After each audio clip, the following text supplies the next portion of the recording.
Hi mga boss, good day. So nanapod tay tips diri mga boss no on how to solve kaning unaning issue mga boss, so kaning na activate Windows with mga boss.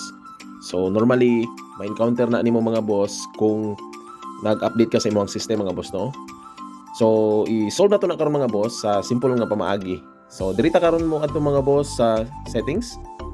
So make sure na mga boss nga nakakuan ka, naka-connect mo ang unit sa Wi-Fi mga boss. So diri ta sa settings, i-click nato mga boss, settings.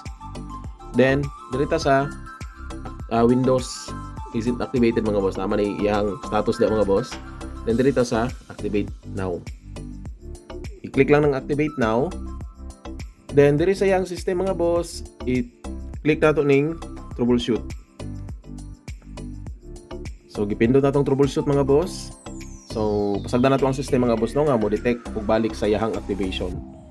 Kay normally mga boss, ihara ng pangitaon tong previous nga activation mga boss para mawala na ning issue sa to ang activate Windows. So hulato lang na nimo mga boss nga ma-resolve na siya.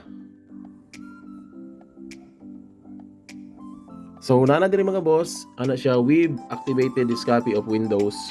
So kaning status mga boss is na-activate na niya imong Windows mga boss. So notice nato diri wala na tong error mga boss. So ana lang kasayon mga boss on how to perform atong particular nga error mga boss.